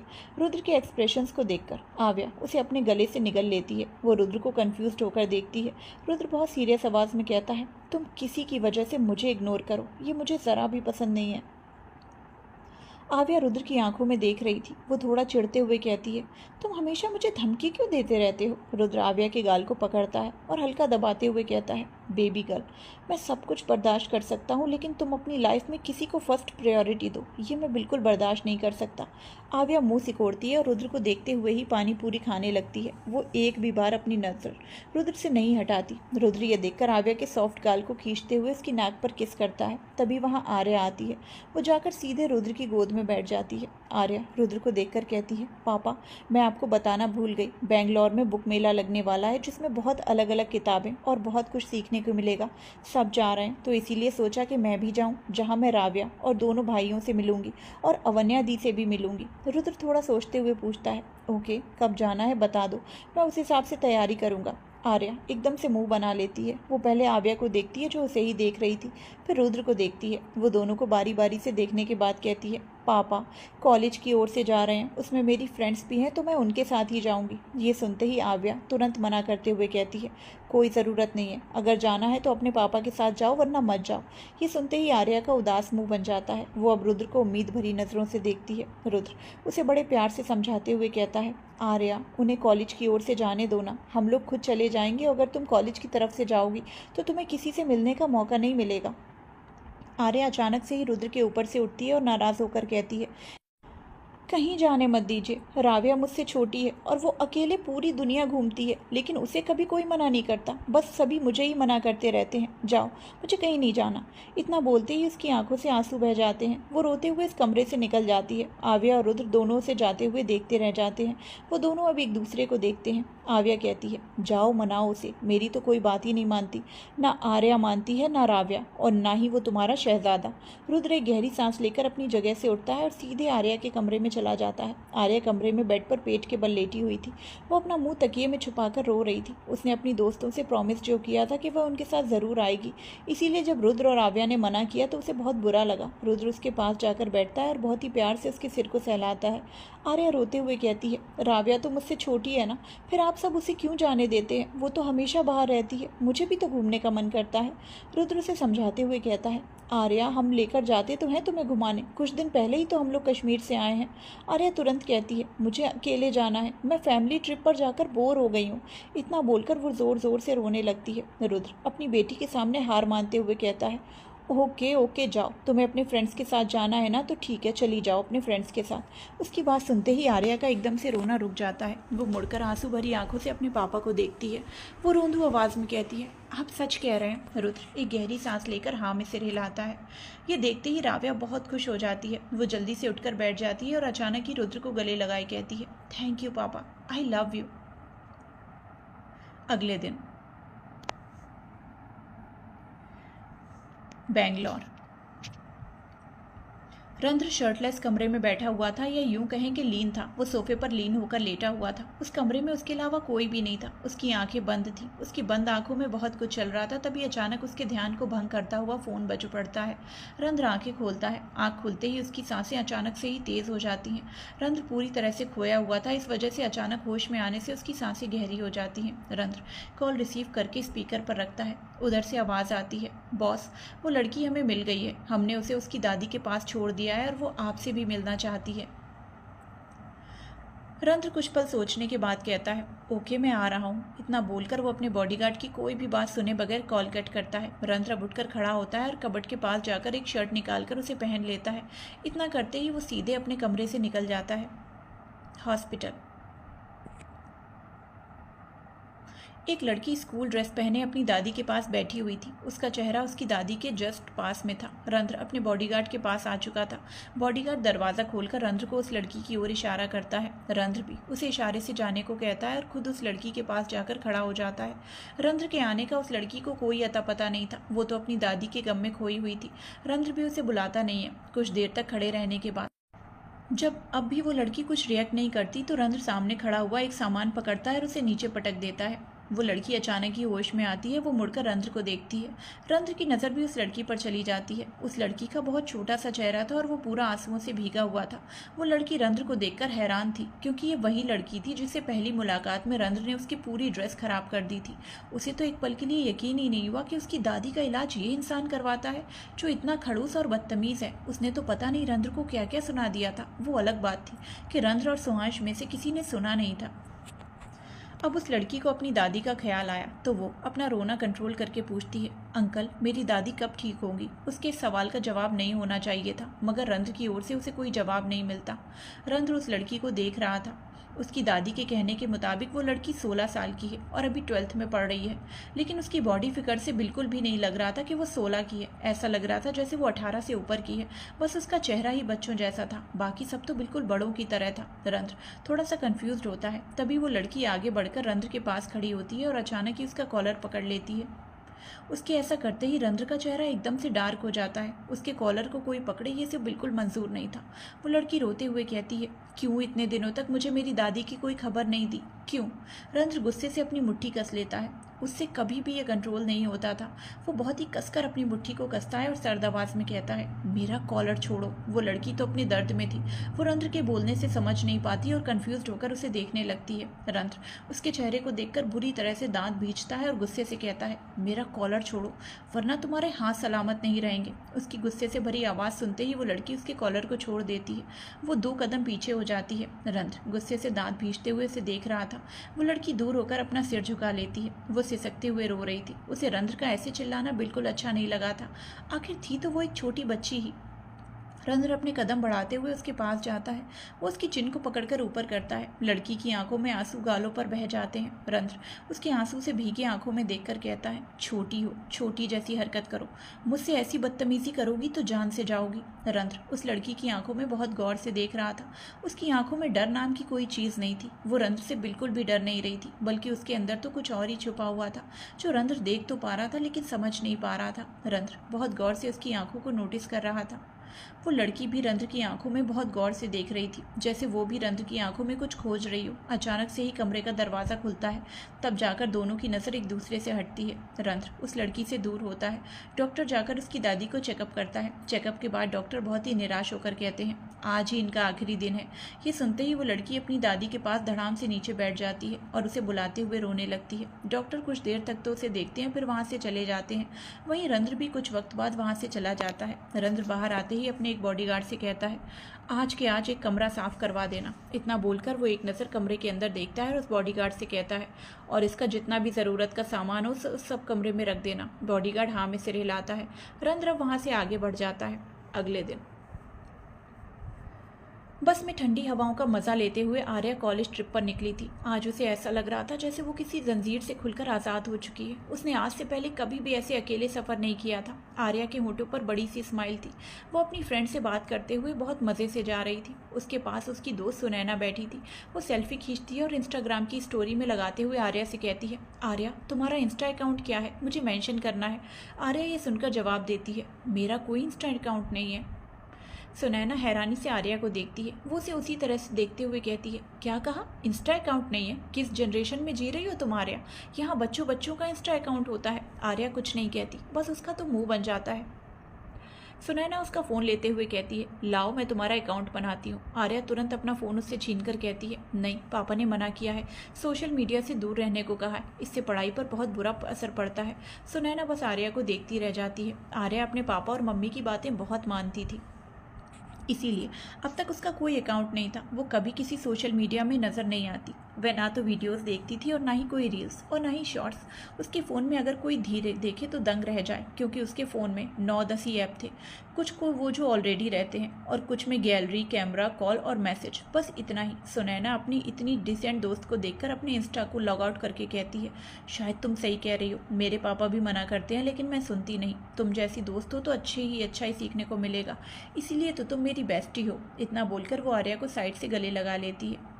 आर्या भी मुस्कुरा देती है। अब वो बाहर के नज़ारों में खोने सी लगती है। आर्या के उस साइड में एक लड़का बैठा था। वो अपने कान में ब्लूटूथ लगाए किसी से बात कर रहा था और आर्या को देख रहा था। असल में वो धीर का बेटा था, धैर्य। रुद्र ने धैर्य को अपनी बेटी की सेफ्टी के लिए रखा हुआ था। अगर रुद्र ऐसे ही अपने बॉडीगार्ड को भेजता तो आर्या गुस्सा हो जाती, इसीलिए रुद्र के पास एक ऑप्शन धैर्य था, जो आर्या के साथ ही कॉलेज में पढ़ता था। इस वक्त धैर्य रुद्र से ही बात कर रहा था। रुद्र आर्या की हर एक डिटेल्स को ले रहा था। वो क्या कर रही है, किससे बात कर रही है, वो सब कुछ 5-5 मिनट में कॉल करके धैर्य से पूछ रहा था। रुद्र ने उधर राव्या को भी जानकारी दे दी थी कि आर्या वहाँ जा रही है। आर्या खिड़की के पास बैठी थी तो उसे ठंडी हवाओं की वजह से नींद आ जाती है। वहीं दूसरी ओर चिता जलते जलते खत्म हो चुकी थी। वो राख में बदल चुकी थी। वो लड़की नीचे बैठी हुई रो रही थी। वो अपनी दादी को याद कर रही थी। उसकी आंखों से बस आंसू बहते जा रहे थे। रंध्र कुछ देर तक तो वहाँ खड़ा था, मगर बाद में वो दूर अपनी कार में ऊपर बैठा हुआ था। वो सिगरेट के कश लिए जा रहा था। उसका ज़रा भी ध्यान उस लड़की पर नहीं था। रंध्र की सिगरेट जैसे ही खत्म होती है, वो अपने बॉडीगार्ड को इशारा करता है। एक बॉडीगार्ड उस लड़की के पास जाता है और कहता है, ओए बच्ची, बॉस तुम्हें बुला रहे हैं। वो लड़की उस बॉडीगार्ड को देखती है। वो अपनी जगह से उठते हुए कहती है, टकलू अंकल, क्या दादी अब मेरे पास कभी नहीं आएगी? टकलू बोलने से वो बॉडीगार्ड उसे घूरने लगता है। वो बुरी तरह से चिढ़ चुका था। बॉडीगार्ड कहता है, नहीं आएगी, अब तुम चलो, वरना तुम्हारी दादी की तरह हम भी तुम्हें छोड़ देंगे। वो लड़की अपने आंसू पोंछती है और जल्दी से आगे बढ़कर उस बॉडीगार्ड के हाथ को पकड़ लेती है, जैसे वो गुम हो जाएगी। वो बॉडीगार्ड पहले तो थोड़ा चिढ़ जाता है, मगर फिर भी वो कुछ नहीं कहता। वो लड़की की अच्छी खासी हाइट थी। वो ध्रुवंश के कंधे तक पहुंचती थी। उसने स्कूल ड्रेस पहना था और अपने बालों को 2 चोटी में बांधा हुआ था। वो अपने सिर उठाए, फिर एक बार बॉडीगार्ड से कहती है, टकलू अंकल, अब मैं अपने घर में अकेली रहूंगी, लेकिन टकलू अंकल मुझे बहुत डर लगता है। टकलू टकलू सुनकर वो बॉडीगार्ड बहुत बुरी तरह से चिढ़ जाता है। वो चिढ़ते हुए उस पर चिल्लाता है, ये टकलू अंकल बंद करो, बोलना ही है तो सिर्फ अंकल बोलो। वो लड़की उस बॉडीगार्ड को देखती है, फिर दूर खड़े रंध्र को देखती है। रंध्र को देखते हुए वो लड़की उसकी ओर इशारे करके कहती है, लेकिन सिर्फ अंकल तो मैं उन्हें कहती हूँ, क्या अब मैं उन्हें टकलू अंकल कहूँ? उस लड़की की आंखों में बच्चों वाली मासूमियत साफ झलक रही थी। बॉडीगार्ड जैसे ही रंध्र की ओर इशारा करके देखता है तो वो तुरंत उस लड़की के सामने हाथ जोड़कर कहता है, माफ़ कर दे मेरी माँ, तुम मुझे ही टकलू अंकल कहो, उन्हें कुछ मत कहो। वो लड़की कहती है, ओके। वो बॉडीगार्ड अब उसे चुपचाप रंध्र के पास लेकर जाता है। दोनों को देखते ही रंध्र सीधे कार पर बैठ जाता है। बॉडीगार्ड पीछे का दरवाज़ा खोलता है और उस लड़की को बैठने के लिए कहता है। वो लड़की अंदर जाकर बैठ जाती है। गाड़ी स्टार्ट होकर जैसे ही जाती है, बॉडीगार्ड की जान में जान आती है। कुछ ही देर में वो लड़की रंध्र के घर में आ पहुंचती है। वो रंध्र के साथ उस घर में जाती है। वो अंदर का नज़ारा देखती है तो देखती रह जाती है। वो एक जगह पर खड़ी होकर चारों ओर घूमते हुए उस घर को देखती है।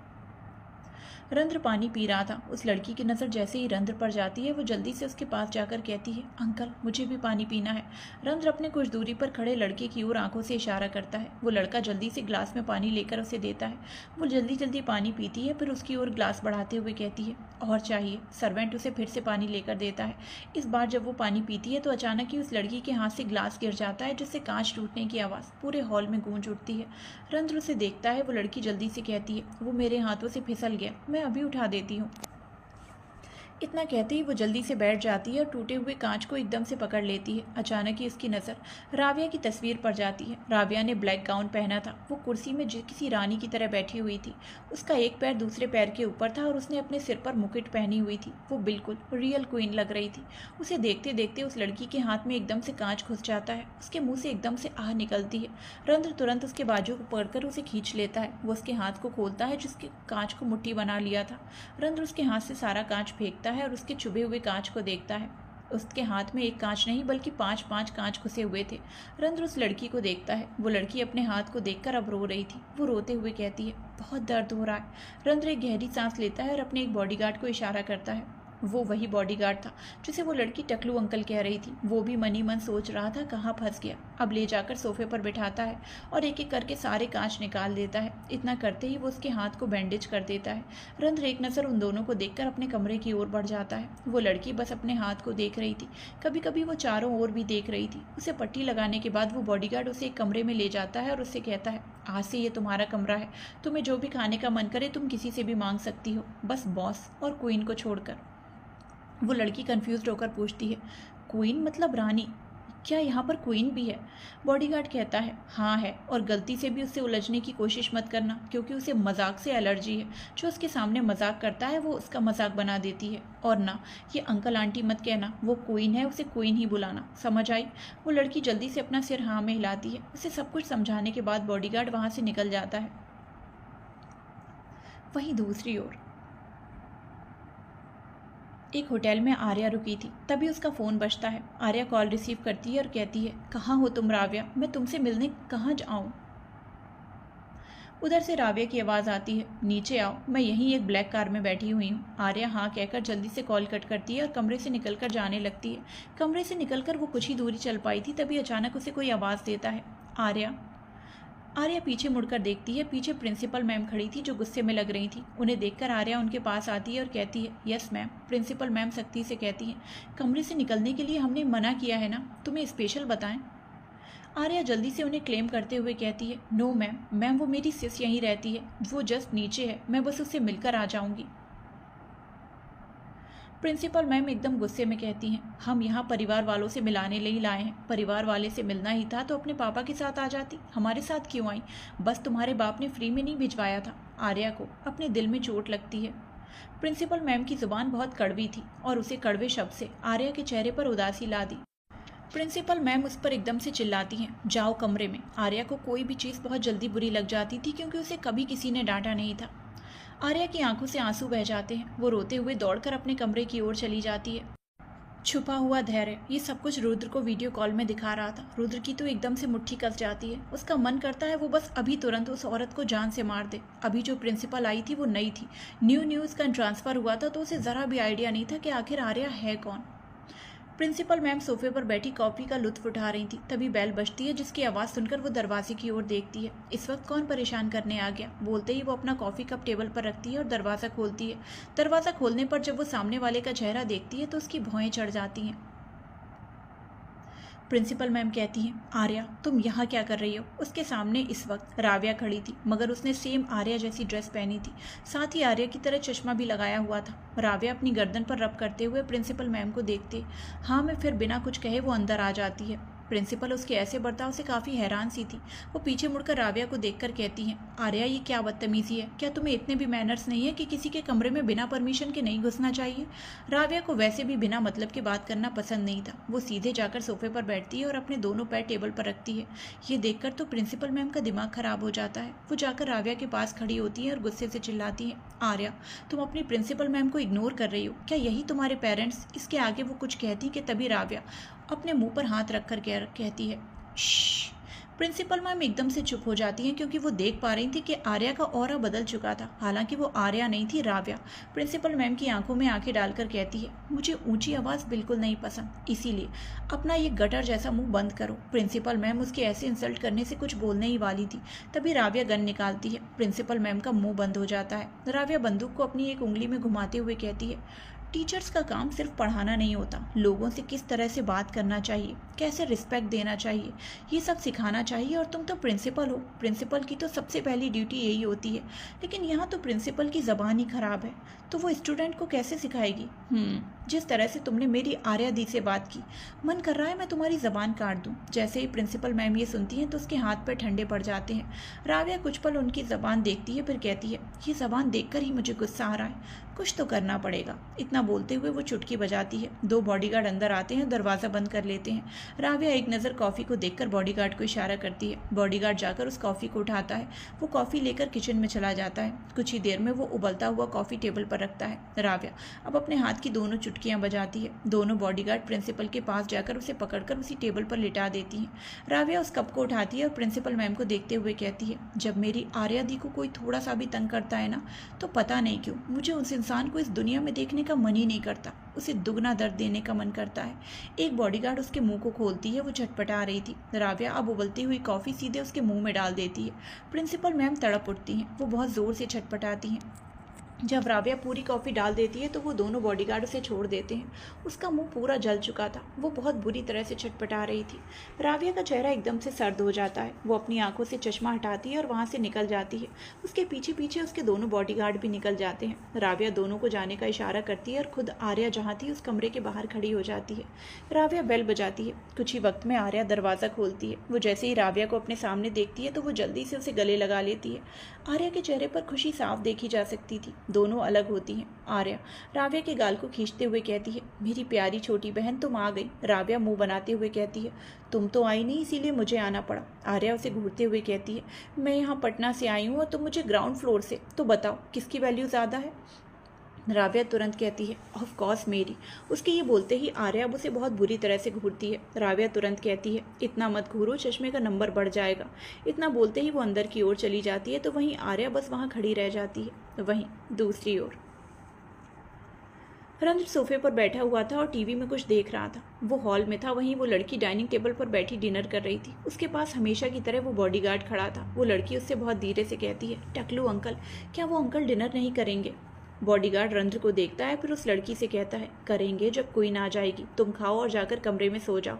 उसके इतना बोलते ही लड़की के फेस एक्सप्रेशंस बदल जाते हैं। वो बॉडीगार्ड को देखकर कहती है, मैं अकेले नहीं सो सकती, मुझे डर लगता है टकलू अंकल, और ये तो इतना बड़ा घर है, ऐसे घर से तो मुझे और भी डर लगता है।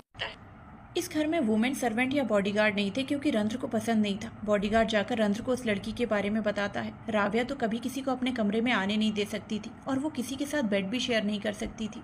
रंध्र उसकी बात सुनकर तुरंत कहता है, तुम उसके कमरे में सो जाना। वो बॉडीगार्ड हैरानी भरी आवाज़ में कहता है, मैं? रंध्र अब कुछ नहीं कहता। रंध्र का पहला ऑर्डर ही आखिरी ऑर्डर होता था। वो चाहकर भी उसे मना नहीं कर सकता था। बॉडीगार्ड कहता है, ओके बॉस। इतना बोलते ही वो जाने लगता है।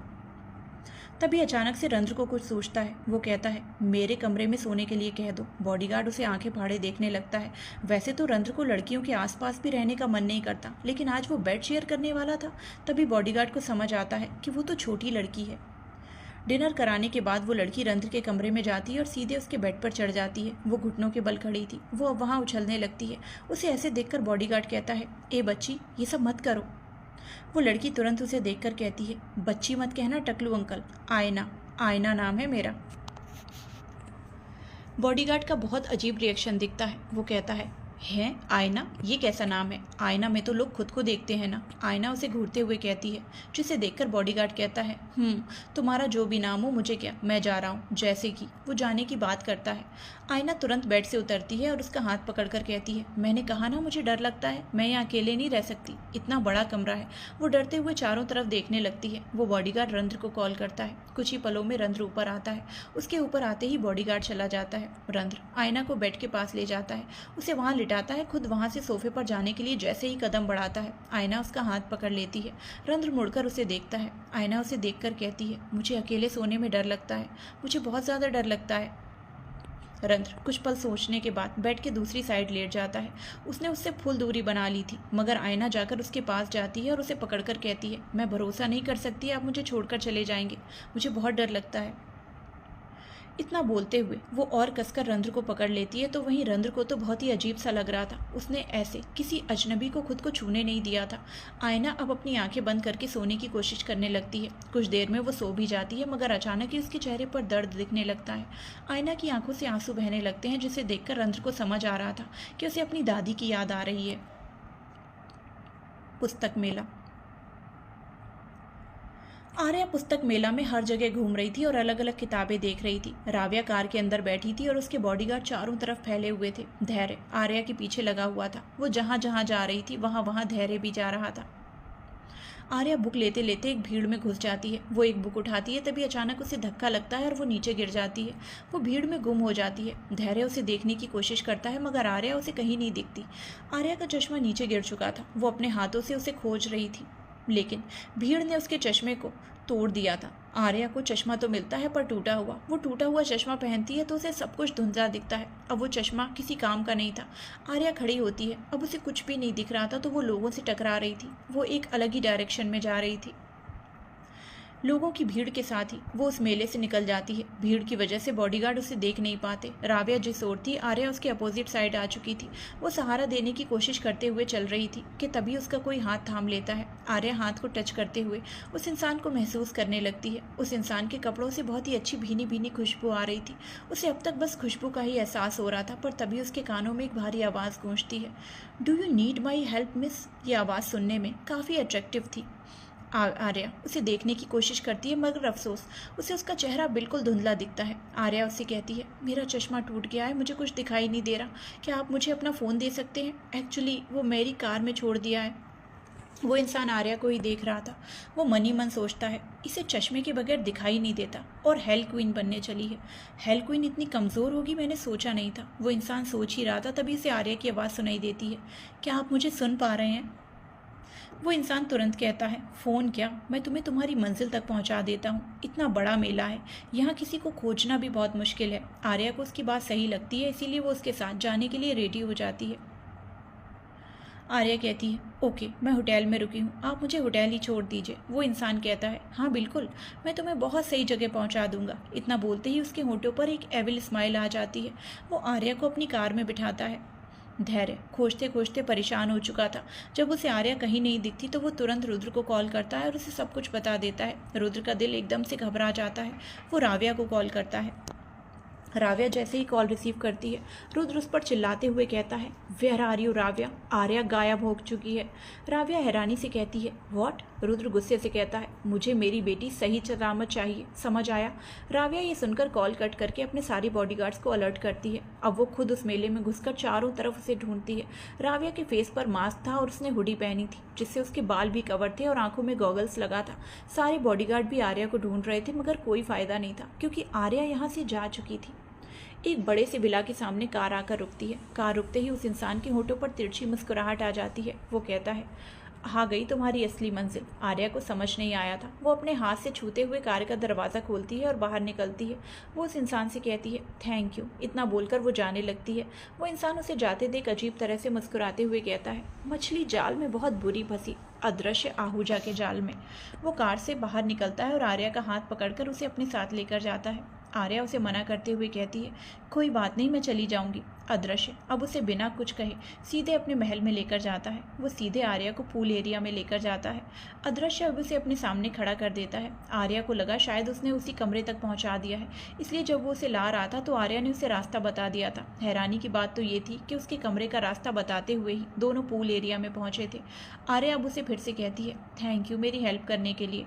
आर्या इतना बोलकर आगे बढ़ती है। उसके आगे बढ़ते ही वो सीधा पूल में जा गिरती है। अदृश्य के होठों पर कातिलाना मुस्कुराहट बिखर जाती है। आर्या तुरंत खुद को संभालते हुए कोने में पकड़ लेती है और उससे कहती है, ये आप मुझे कहाँ लेकर आ गए? अदृश्य उसके सामने एड़ियों के बल बैठ जाता है। आर्या पूरी भीग चुकी थी। अदृश्य आर्या के जबड़े को पकड़कर नफरत से कहता है, तुम्हारी असली मंजिल, तुम्हारी मौत की मंजिल। बोलते बोलते वो उसे दबा रहा था। आर्या दर्द से छटपटाती है, कौन हो तुम? छोड़ो मुझे। आर्या कोशिश कर रही थी वो उसे छूट सके लेकिन अफसोस वो छूट नहीं पा रही थी क्योंकि अदृश्य की पकड़ बहुत तेज थी। अदृश्य गुस्से से आर्या को झटकता है और उसकी गर्दन को पकड़कर पानी में डुबाता है। आर्या छटपटाने लगती है। उसकी सांसें उखड़ने लगी थी। अचानक ही अदृश्य उसे बाहर निकालता है तो आर्या लंबी लंबी सांसें लेने लगती है। अदृश्य उसे ज़्यादा संभालने भी नहीं देता और फिर एक बार उसे पानी में डुबाता है। आर्या फिर से स्ट्रगल करती है। अदृश्य आर्या के साथ 5 बार ऐसा ही करता है। आर्या अब जोर जोर से खांस रही थी। उसकी नाक में पानी चला गया था। अदृश्य अब उसे पकड़कर घसीटते हुए बाहर निकालता है और झटके से दीवार से सटाता है। उसके ऐसा करते ही आर्या को अपने सिर में थोड़ा सा लगता है जिसकी वजह से उसके मुंह से दर्द भरी आह निकल जाती है। अदृश्य अब आर्या को देख रहा था। आर्या ने एक वाइट कलर की ड्रेस पहनी थी जो भीगने की वजह से रिवीलिंग हो गई थी। अदृश्य आर्या के बदन को देखकर जैसे पागल सा हो जाता है। उसकी उभरती बॉडी कपड़े के अंदर से ही निखर कर आर्या लंबी लंबी सांसें ले रही थी, जिसकी वजह से वो और भी ज़्यादा अट्रैक्टिव दिख रही थी। अदृश्य को सिड्यूस करने का काम कर रही थी। आर्या के गीले होंठ तो बस अदृश्य को आकर्षित करते जा रहे थे। वो खुद को ज़रा भी कंट्रोल नहीं कर पा रहा था। अदृश्य अचानक ही आर्या के कपड़े को फाड़ देता है। आर्या जैसे ये महसूस करती है तो वो एकदम से चिल्लाती है, नो प्लीज़, नो प्लीज़, मेरे साथ ऐसा मत करो। वो खुद को कवर करने की कोशिश कर रही थी, लेकिन अदृश्य तो उसका बदन देखकर ही पागल सा हो चुका था। वो खुद का कंट्रोल ही नहीं कर पा रहा था। अदृश्य के होंठ अचानक ही आर्या की गर्दन पर जाते हैं और वो बिल्कुल उसे पागलों की तरह किस करने लगता है। आर्या के तो पूरे शरीर में सिहरन सी उठती है। उसका पूरा बदन कांप उठता है। अदृश्य के हाथ आर्या की लचीली कमर पर कसे हुए थे। वो उसकी कमर को अपने हाथों से जैसे नोच रहा था। आर्या बस खुद को छुड़ाते हुए चिल्ला रही थी। वो बहुत ज़्यादा छटपटा रही थी। अदृश्य उसे किस करते हुए नीचे जा रहा था। जैसे जैसे वो ये कर रहा था, आर्या की बॉडी तो जम सी जाती है। आर्या को ये सब कुछ बिल्कुल अच्छा नहीं लग रहा था। अदृश्य अब बस उसे किस नहीं कर रहा था, वो उसे धीरे धीरे अपने दांत भी गड़ा रहा था, जिससे आर्या की चीख निकलती जा रही थी। आर्या को अब ऐसा एहसास हो रहा था जैसे किसी भूखे भेड़िए ने उस पर अटैक कर दिया हो। अदृश्य किस करते करते आर्या के होंठों पर पहुंचता है। वो उस मखमली होंठों को देखते हुए पहले तो उसे घूरता है, फिर उसे अपने होंठों से छूने के लिए आगे बढ़ने लगता है। अदृश्य जैसे ही उसके होंठों पर अपने होंठ रखने वाला होता है, तभी वो एकदम से रुक जाता है। वो अब आर्या को देखता है। आर्या बहुत ज़्यादा छटपटा रही थी। अदृश्य उसके होंठों को देखकर कहता है, मैं अपनी फर्स्ट किस तुम जैसी लड़की को दूं? नेवर। इतना बोलकर वो आर्या को छोड़ देता है। आर्या अपने दोनों हाथों से कवर करके रोने लगती है। You are a rapist. Adrishya कहता है, जाने मन, रेपिस्ट बोलकर तुम्हारा रेप करने पर मजबूर मत करो मुझे। रेपिस्ट कौन होते हैं और रेप क्या होता है मैं अच्छे से बता सकता हूँ तुम्हें, बट मैं इतना गिरा हुआ नहीं हूँ। अदृश्य अपनी शर्ट को खोलता है और आर्या के ऊपर फेंक कर कहता है, ये पहनो और मेरी नज़रों से दूर हो जाओ। और हाँ, इस घर से तुम दूर नहीं जा सकती। आज से तुम इस घर में कैदी हो, अदृश्य आहूजा की कैदी। आर्या अब भी रो रही थी। आर्या रोते हुए कहती है, मुझे पापा के पास जाना है। अदृश्य उसे ऐसे रोते देखकर चौंक जाता है। उसे लग रहा था कि उसने हेल क्वीन को नहीं बल्कि किसी और को उठा लिया है। ये सच था, मगर अदृश्य के दिमाग में जो तस्वीर छुपी थी वो आर्या की ही थी। अदृश्य मन ही मन कहता है, ये लड़की इतनी कमज़ोर और बेवकूफ़ तो नहीं हो सकती। कहीं ऐसा तो नहीं कि ये मेरे साथ गेम खेल रही है। इस पर भरोसा करना मतलब अपने पैर पर कुल्हाड़ी मारना। सोचते हुए वो फिर से आर्या को पूरा ऊपर से नीचे तक स्कैन करता है। सेम टू सेम वही लड़की तो थी जो उसने फ़ोटो में देखी थी। अदृश्य अब आर्या को देखकर कहता है, ज़्यादा रोना धोना मत करो वरना तुम्हें खाना भी नहीं मिलेगा। मुझे शांति पसंद है। बोलते ही वो वहाँ से चला जाता है। आर्या को उसके जाने की आहट सुनाई पड़ रही थी। वो जब अदृश्य पूरी तरह से वहाँ से चला जाता है तो आर्या वहीं ज़मीन पर बैठ जाती है और रोने लगती है। अब आर्या को याद आ रहा था कि उसने यहाँ आने की कैसे ज़िद की थी। अगर रुद्र उसके साथ होता तो वो कभी यहाँ नहीं पहुँचती। रुद्र हर एक कदम पर उसके पास खड़ा रहता था। वो लोग जहाँ भी जाते थे तो वो हमेशा उसके हाथ को पकड़े रखता था। पहले आर्या को एक कैदी जैसा फील होता था, मगर अब उसे एहसास हो रहा था कि क्यों उसके पापा ऐसा करते थे। उसके पापा उसे कैदी की वजह से नहीं बल्कि उसे प्रोटेक्ट करने के लिए ऐसा करते थे। आर्या को अब रुद्र की बहुत ज़्यादा याद आ रही थी। आर्या रोते हुए कहती है, आई एम सॉरी पापा, आई एम सॉरी, मैंने आपकी बात नहीं मानी। बस एक बार मुझे यहाँ से लेकर जाइए। आई प्रॉमिस मैं अकेले कहीं नहीं जाऊँगी, मैं सिर्फ आपके साथ जाऊँगी। आर्या बस वहाँ बैठी रोती रह जाती है। वहीं दूसरी ओर फ्लाइट में रुद्र और आव्या बैठे थे। आव्या रोए जा रही थी। आव्या रोते हुए कहती है, मैंने कहा था कि उसे अकेले मत जाने देना। रुद्र और आव्या ना सही, वो तो हमारे साथ रहती थी, लेकिन वो भी अब चली गई। दोनों प्राइवेट प्लेन में बैठे थे। आव्या बस रोए जा रही थी। रुद्र के चेहरे पर उदासी, परेशानी और चिंता साफ झलक रही थी। रुद्र के सामने इस वक्त आर्या का खिला हुआ चेहरा दिख रहा था, उसका मुस्कुराता हुआ चेहरा। वो दोनों कैसे वक्त बिताते थे सब कुछ उसे दिख रहा था। रुद्र आव्या के सिर को सीने में रखे सहलाते हुए उसे संभाल रहा था। रुद्र को ऐसा लग रहा था जैसे उसका दिल का टुकड़ा किसी ने चुरा लिया हो। वहीं दूसरी ओर राव्या गुस्से से भौंकला उठी थी। रंध्र और सुहांश उसके पास ही खड़े थे। राव्या गुस्से से अपने पास की चेयर को उठाकर फेंक देती है और चिल्लाते हुए कहती है, कैसे कैसे कैसे कोई मेरी नज़रों के सामने से मेरी ही दी को कैसे लेकर जा सकता है? रंध्र राव्या के कंधे पर हाथ रखकर कहता है, काम डाउन। तुम स्ट्रांग हो इसका मतलब ये मत समझो कि कोई तुमसे स्ट्रांग नहीं है। तुम में जो पावर है वो किसी और के अंदर हो सकता है, इसीलिए हाइपर होने से ज़्यादा इस वक्त क्लेम होने की ज़रूरत है। राव्या अचानक ही रंध्र के हाथ को झटक देती है और कहती है, यहाँ मेरी दी गायब है और तुम कह रहे हो कि मैं काम रहूँ? सीरियसली? रंध्र एक दूसरा चेयर उसके पास रखते हुए कहता है, ओके फाइन, लो इसे भी पटको, शायद ये उड़कर उस इंसान के ऊपर जा गिरे, फिर शायद आर्या हमें मिल जाएगी। ये सुनते ही सुहांश को अचानक हंसी आ जाती है, पर रंध्र सीरियस था। राव्या अपने गुस्से से लाल आंखों से सुहांश को घूरती है। रंध्र अब उस कमरे से निकल जाता है, वहीं राव्या अब भी सुहांश को घूर रही थी। सुहांश खुद को सीरियस करके कहता है, इसमें मेरी कोई गलती नहीं, उसने बात ही ऐसी बोली, मैं चलता हूँ। सुहांश वहाँ से जाने लगता है। राव्या बस उसे बहुत बुरी तरह से घूर रही थी। राव्या वो चेयर उठाती है। ये देखकर सुहांश जल्दी से कहता है, नहीं नहीं रोज, ऐसा मत करना, मैं तुम्हारा बड़ा भाई हूँ। राव्या गुस्से से उसके ऊपर चेयर फेंकती है, पर सुहांश उससे बचते हुए वहाँ से दौड़कर निकल जाता है। राव्या अब गुस्से से टेबल पर अपना हाथ मारती है और अपनी आंखें बंद कर लेती है। वो याद करने की कोशिश करती है कि ऐसा उसका कौन सा दुश्मन है जो अचानक से उस पर अटैक कर गया। अगर वो अपने दुश्मनों के नाम लिखेगी तो दिन से रात हो जाएगी, लेकिन नाम खत्म नहीं होंगे। राव्या को इतना ज़्यादा गुस्सा आ रहा था कि उसके हाथों की नसें उभरने लगी थी, उसका खून जल रहा था। राव्या को कभी भी अपना गुस्सा कंट्रोल नहीं होता था। To be continued.